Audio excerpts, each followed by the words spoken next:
Friends, namaskar and welcome. So far we have discussed the concept of balance of payment. Inside that we have discussed current account transactions, capital account transactions, errors and omissions, and the reserve account. In this session we will discuss about the foreign exchange rates. So first of all, the question arises, why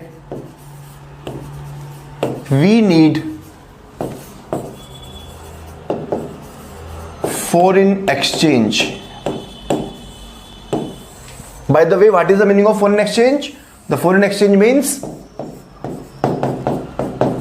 all the currencies except domestic currency. Right? So can we say all the foreign currencies?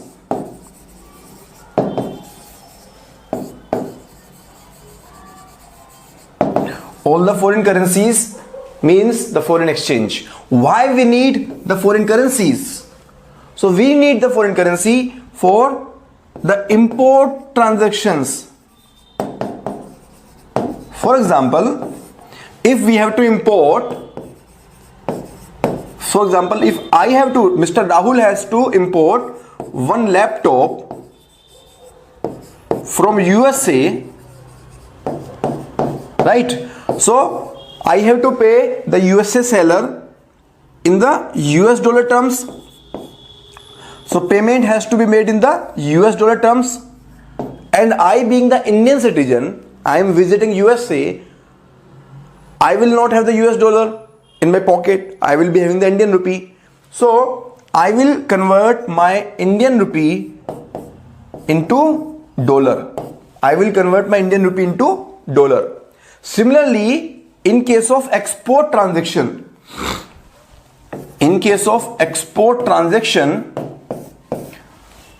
when anyone exports the services, for example, the software services are exported by Infosys.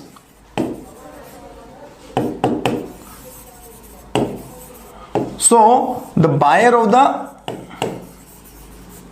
service can pay in the US dollar.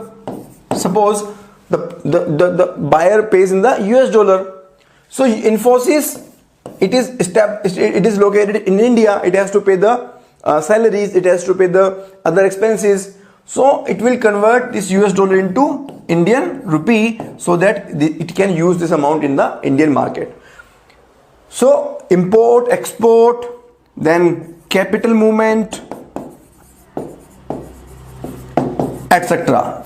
So all the balance of payment transactions, all the transactions which we record in the balance of payment, all those are happening in one or the other currency, and there is maybe requirement of exchanging the one currency into the another currency. Now the question arises whether each currency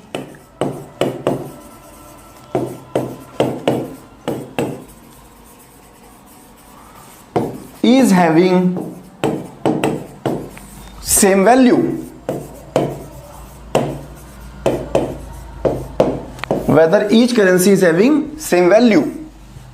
So US dollar, Indian rupee, then we have pound, then we have euro, then we have Chinese renminbi, we have Japanese yen, right? So whether the value of each of these currencies is same or different, the answer is very easy.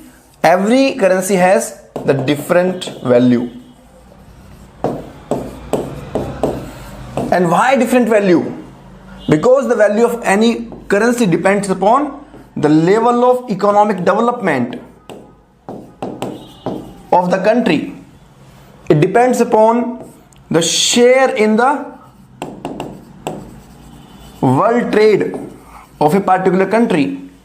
It depends upon the demand and supply.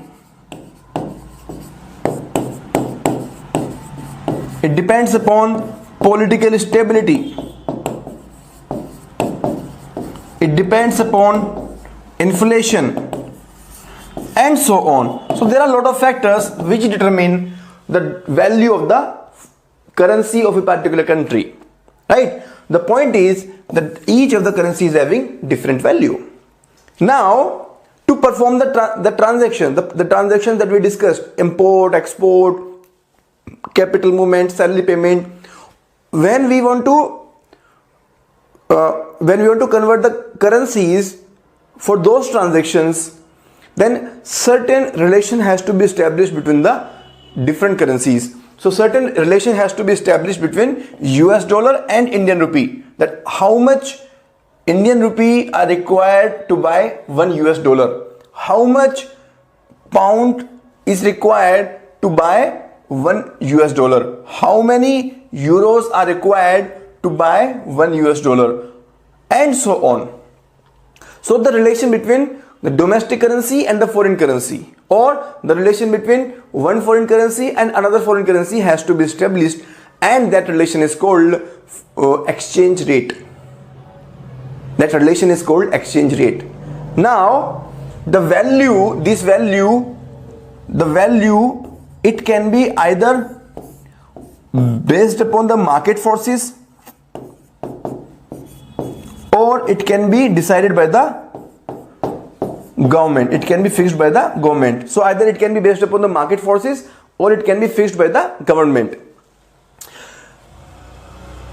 Based upon these two criteria, we determine the exchange rate regime, right? So there is a concept of exchange rate regime. The exchange rate regime means that what is the system of determination of exchange rate, whether the exchange rate is determined by the market forces, or it is determined by the government, or it is a combination of both the market forces and the intervention of the government. So all this system is basically represented by the exchange rate regime. So let us see in the coverage of this session. So in this session we are going to cover exchange rate regime, which can be floating exchange rate regime, fixed or managed float. We will discuss each one of that. And before we discuss the exchange rate regime, first we will discuss the exchange rate. What is the meaning of exchange rate? It is the rate at which home currency, for example Indian rupee, INR, Indian rupee, is exchanged for 1 unit of foreign currency. Let us say for 1 unit of US dollar. The rate at which, so that means how many Indian rupee we need to pay so that we can get 1 US dollar. Suppose for example we need to pay 70 rupees to buy 1 US dollar. So the exchange rate between the rupee and the dollar will be 70 rupees per US dollar. 70 rupees per US dollar. So this is the concept of exchange rate. And it varies depending upon the demand and the supply of currencies. So if the demand of rupee increases, the value of rupee will increase and the exchange rate will decrease, and vice versa. So this demand and supply concept we will discuss in detail in the next session when we discuss the fluctuation in the exchange rate, how the depreciation in the exchange rate happens, how the appreciation happens, devaluation, revaluation. So all those concepts we will discuss, and at that point of time we will go into much more detail in the exchange rate and the different aspects associated with the exchange rate. As of now we will focus upon the exchange rate regime. So the foreign exchange refers to the mechanism of the ways and means by which payment in connection with international trade are affected. So we discussed that we have to perform import transaction and export transaction. For conducting the import transaction, export transaction, capital movement, etc., we have to make certain payment, and the mechanism of the ways and means by which this payment is done is foreign exchange. It refers to all the currencies other than the domestic currency of a given country. For example, India's domestic currency is Indian rupee, and all other currencies like US dollar, British pound, etc. are the foreign exchange.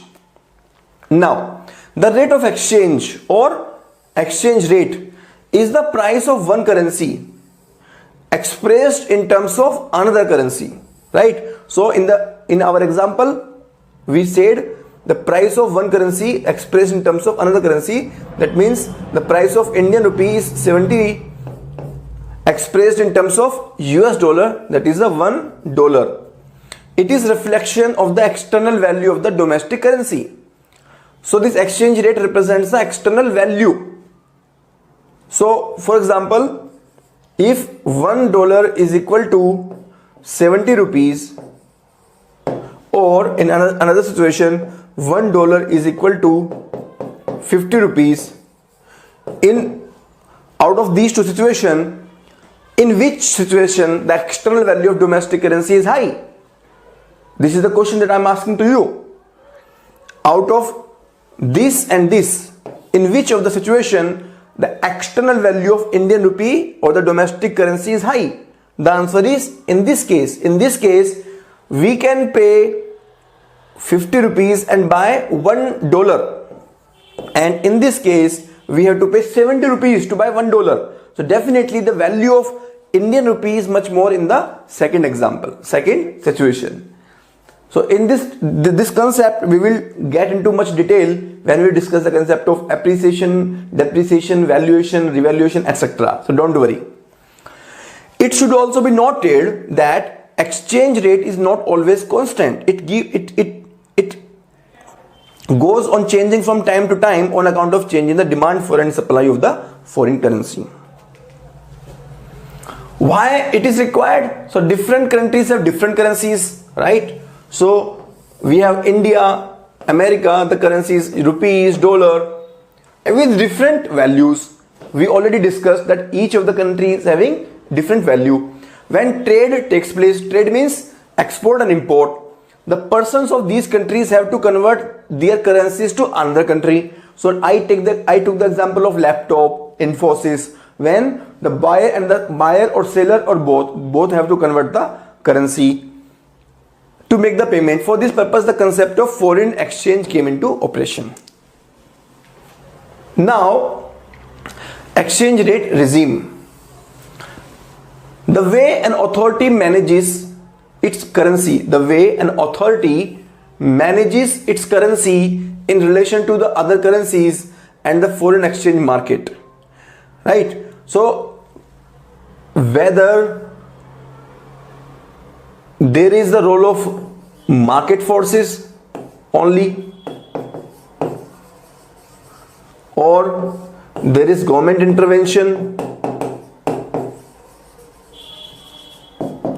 or it is a combination of both.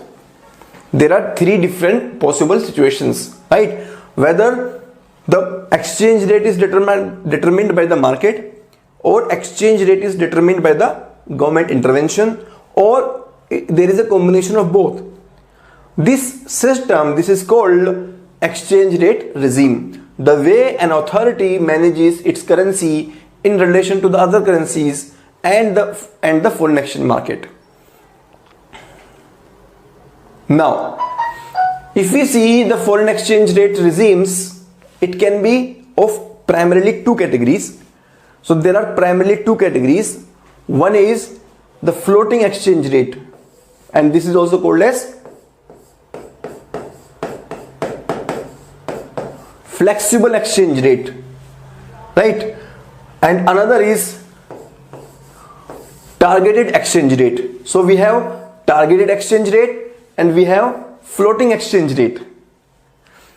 In the floating exchange rate, the exchange rate is determined by the market.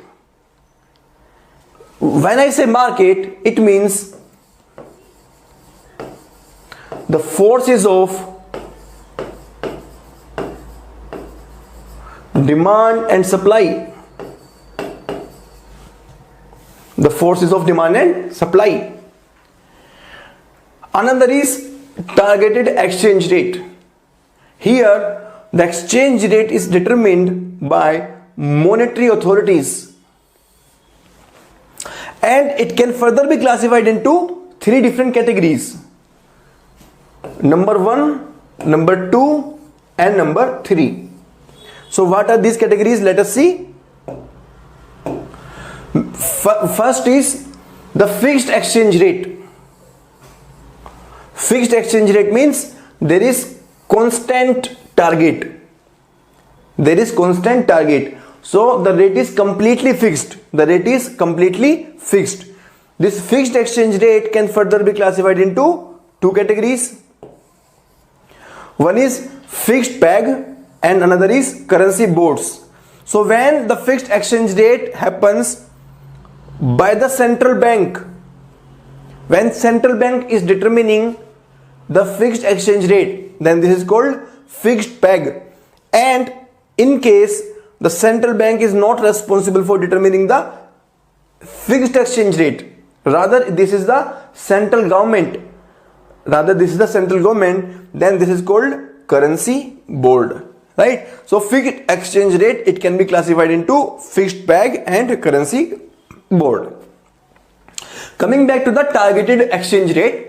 So targeted exchange rate, one type is fixed exchange rate, another type is managed float. Managed float. In the managed float, so we can see there is a word float and there is a word managed. Float means market based. Managed means there is some kind of government intervention, right? So this managed float is nothing but a combination of floating exchange rate and this fixed exchange rate. When we combine the floating exchange rate and fixed exchange rate, and both the market forces and the government are working together, then this is called managed float. So most of the countries including India, they are working through this system. So in this system, the government will allow the movement of exchange rate between a certain band, between a certain level. For example, in India, the RBI will say that okay, if the exchange rate is between 55 rupees per dollar to 80 rupees per dollar, then we will do nothing.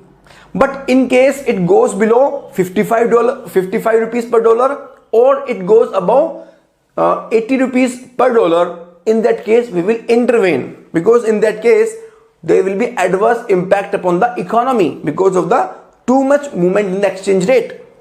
So in case of managed float, there is government intervention, but government intervention is very, very limited. It is happening only and only in case of exception. Now the third category is crawling peg. This crawling peg is, here there is a band, the upper limit of the exchange rate and lower limit of the exchange rate.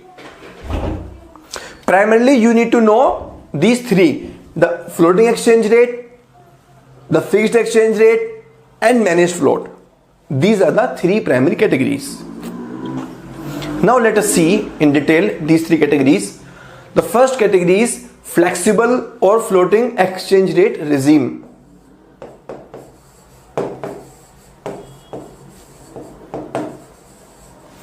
So here the exchange rate is determined by the forces of demand and supply, right? There is no official or government intervention in the foreign exchange market, and this is also called as the floating rate of foreign exchange. Now when I say it is determined by the demand and supply forces. What are those forces? So these are the major forces or factors which influence the foreign exchange rate in case of the floating exchange rate market. So let us see what are these factors. The first factor is differentials in the rate of inflation. So in case the domestic rate of inflation is high, that means the purchasing power of the domestic currency or rupee will go down. If the purchasing power goes down, definitely the value of Indian rupee will come down. The value of Indian rupee will come down. And vice versa. If the inflation is controlled, then value will be high because the purchasing power is high. Second factor, differentials in the interest rate. So normally the interest rate is high in developing countries like India as compared to the developed countries like USA. Normally the interest rate is high in the developing countries like India as compared to the developed countries like USA. So as a result, the money flows from developed countries to the developing countries, right? So the supply of foreign currency increases in the developing countries and the value of developing countries' currencies increases, right? In other words, we can say if the rate of interest increases in a country, the value of the domestic currency will increase, right? The external value of the domestic currency will increase, right? Third, public debt. So if any country is having high level of public debt, that means there will be high future obligation. So in this case, the value of the currency will be low, and vice versa. Next, the terms of trade. Terms of trade means what is the status of export and import? What is the status of export and import? If any country, if suppose we take the example of India. In India, the import is more than export. That means the demand of foreign currency is more than the demand of domestic currency, because when we are importing, we have to make the payment in the foreign currency, right? So when import is more than export, in that case, the currency of the domestic country is having less value, right? So the terms of trade are unfavorable towards India, and the value will go down, and vice versa. So in the future, if we are able to increase our export more than import, then our value will suddenly increase, because in that case we will be having more amount of foreign currency, but our payment requirement will be less. So the demand of foreign currency from the side of Indians will reduce. When there is no demand, then the value of the foreign currency will be less and value of our currency will be high. Next is political stability and economic performance. So the countries like Syria, where there is huge political instability, the countries like Iran, Afghanistan, their currencies will not be having high value because there is huge political instability. Economic performance, right? So if any country is doing good, for example, China has been doing good for a period of over 3 decades. When the China has been doing good, the value of Chinese currency will go up, right? So these are the major demand and supply forces. So inflation, interest rate, public debt, terms of trade, political stability, economic performance, right? And there can be one more factor, that is the level of income of people. If the level of income is increasing and the import quantity is more, because when the level of income of a country's people increase, they tend to buy more foreign goods. So when they tend to buy more foreign goods, then import will increase. The terms of trade will be unfavorable to us, and it will reduce the value of domestic currency. Right? It will reduce the value of domestic currency. Friends, at this time, I will give you a little hint about two different aspects when we discuss the exchange rate. One is exchange rate.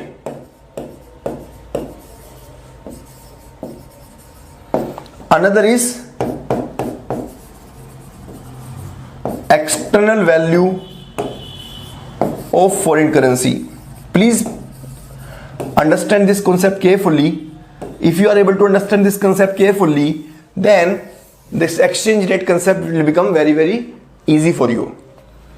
So let us say the exchange rate between US dollar and rupee is 1 US dollar is equal to 70 rupees. Right? Another example, let us take 1 US dollar is equal to 35 rupees. Right? So in this case, suppose this is the case 1, this is the case 2.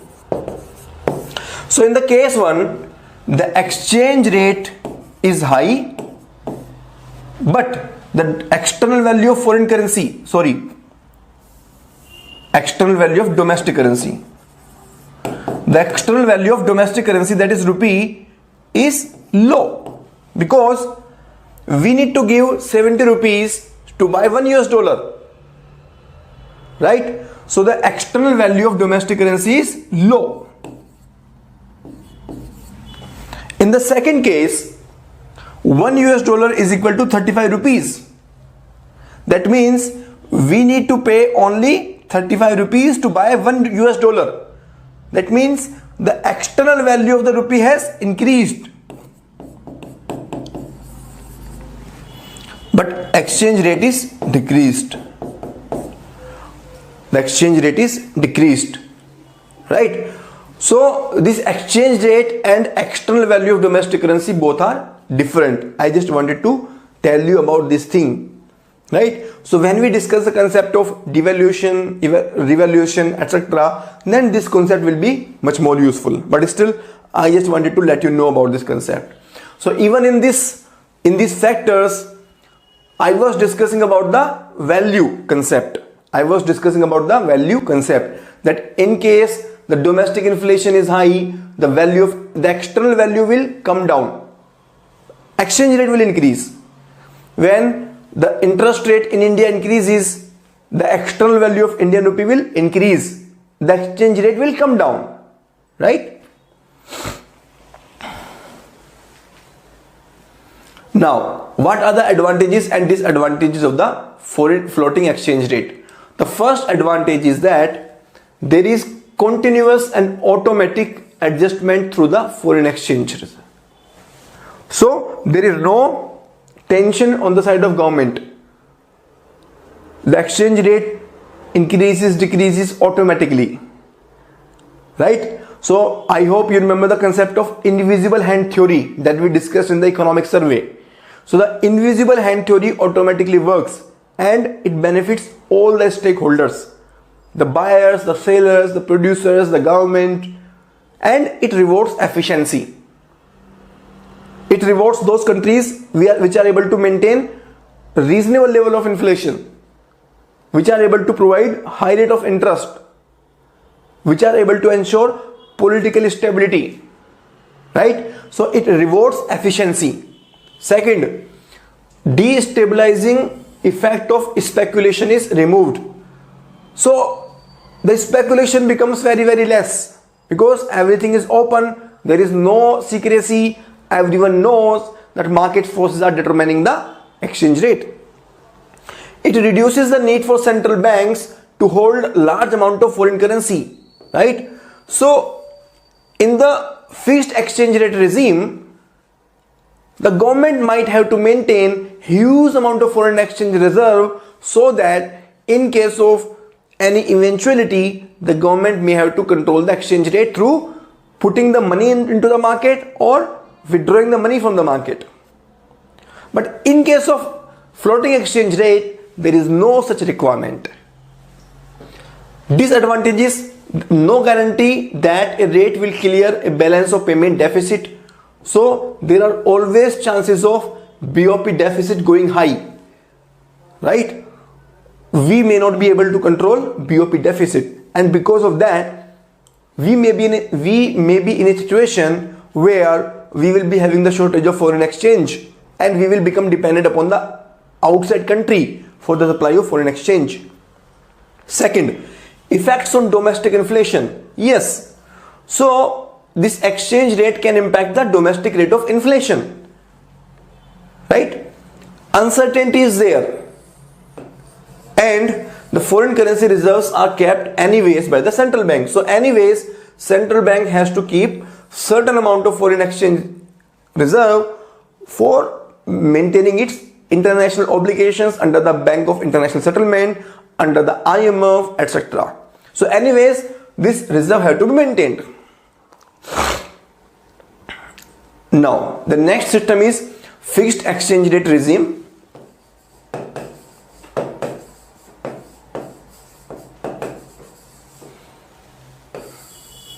So in this case, exchange rate for a currency is fixed by the government. The government undertakes to buy foreign currency when the exchange rate becomes weaker, and sell foreign currency when the rate of exchange gets stronger, right? So the government continuously monitors the situation, and this system is no longer in use because this system is having the secret operations, right? This system is actually disturbs the international free trade. So what are the disadvantages and advantages? Advantages: number one, it provides certainty. The government knows how much is the value of exchange rate and the value of import and export. So there is a kind of certainty in the policy making, etc. It helps controlling the inflation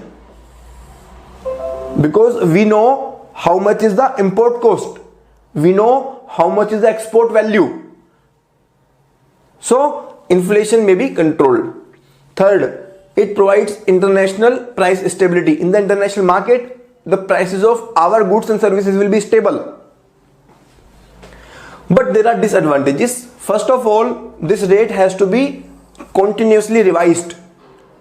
There has to be continuous revision in this rate.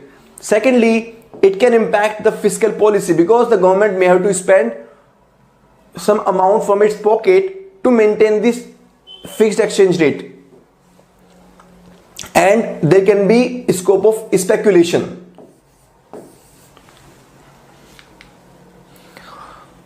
Why this fixed exchange rate is not being adopted as of now? Because the rate of inflation is different in the different countries, right? And it is very, very difficult to maintain the same exchange rate for a long period of time. The level of growth is different in different countries, and it is vulnerable to the speculation. Now the third system is managed regime, managed float regime. So this is a combination of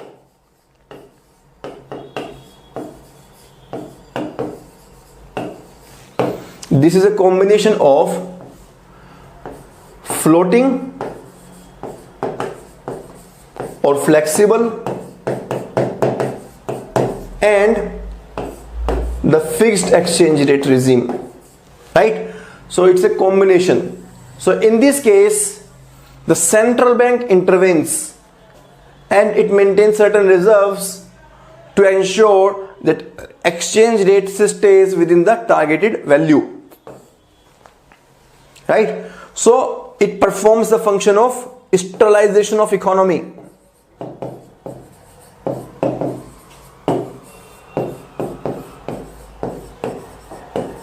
I hope you remember this concept. This concept we have discussed in the money and banking, right? So stabilization of economy means the central bank will withdraw the foreign exchange from the local market when the quantity of foreign exchange is very high in the market, and vice versa, right? So if there is oversupply of foreign exchange in the local market, in that case central bank will withdraw the money, and vice versa. Now there are different types of regimes. Let us see a line about each of them. Although I am sure that UPSC will rarely ask these concepts, but still let us discuss. Let's not take the chance. So in the different type of regimes, these are the less frequently used or very rarely used regimes. First is the concept of dollarization. So in this case, the country uses the foreign currency in parallel to or instead of the domestic currency, right? So in a country when the domestic currency and foreign currency both are parallelly used, then this is called dollarization. For example, the countries like Panama, Zimbabwe, they adopt this practice. So this is called dollarization.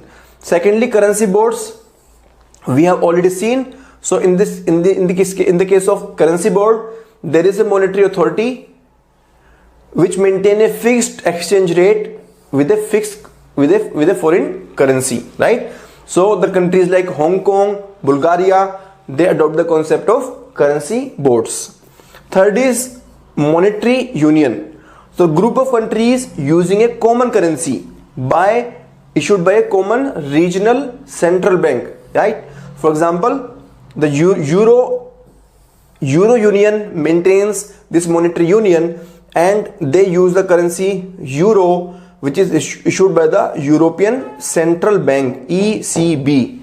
So this European Central Bank is the common regional central bank which issues the common currency, which is euro. Number 4, float with discretionary intervention. So this is nothing but managed float. So we have already discussed in detail, right? So in this case, exchange rates are determined in the foreign exchange market. However, authorities can and do intervene. So this system is being followed in India. So in India, we are following managed float system. India, Bangladesh, Sri Lanka, we are using managed float system. Number 5, pure float or independent floating. The exchange rate is determined in the market without public sector intervention, right? So this is basically flexible or floating. We have already discussed. So the countries like Japan, New Zealand, USA, they practice and use this flexible system. And traditional peg or fixed exchange rate system, this also we have discussed, and this has two concept: crawling pegs and crawling bands. Band means there is a range, upper range and lower range, and pegs means that this is under the fixed exchange rate system, right? So this system is not in use now, right? Now, foreign exchange market. So what is foreign exchange market? A market where the exchange of different currencies take place. The foreign exchange market is a market in which foreign currencies are bought and sold. Very simple. The buyers and sellers, who can buy and sell? So buyers and sellers include individuals, firms, foreign exchange brokers, commercial banks, and central bank. It is the largest market in the world, and there is no central trading location. There are no set hours of trading. So unless the capital market where there are set number of hours, when there are set number of places, this foreign exchange market is having no central location, no central timing. The prices and other terms are determined by the computerized negotiations.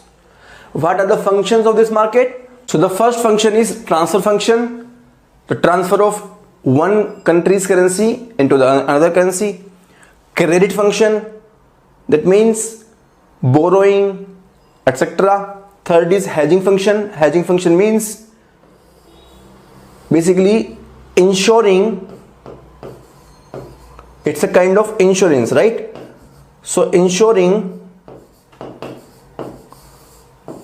the external value of any foreign currency, right? So when an assurance is given that whatever is the market rate of foreign currency in future, but you can buy or sell this currency at a fixed rate from us, that is called hedging. This foreign exchange market, it can be of two types. One is spot market and another is forward market. Spot market means when there is immediate receipt and payment of the transactions, and forward market means when the settlement of the foreign exchange transactions take place on a specific future date, right, which is determined today only, right? So in case of spot market, I pay $1 and I receive 70 rupees, for example. In case of forward market, I pay $1 today and I say that okay, after 30 days give me 68 rupees or 72 rupees or whatsoever. So the settlement of the transaction takes place in future, or it is possible that even I am not paying any amount, but we are making a deal that okay, we are going to have this transaction after 30 days from today at this particular rate. So this is the forward market. So with this I complete this session. In this session the major focus was upon the exchange rate regimes. In the next session we will discuss about the exchange rate fluctuations, the concept of depreciation, appreciation, devaluation, revaluation, etc. A lot of questions are coming from that area. So be careful, don't miss that lecture. Thank you very much. God bless you.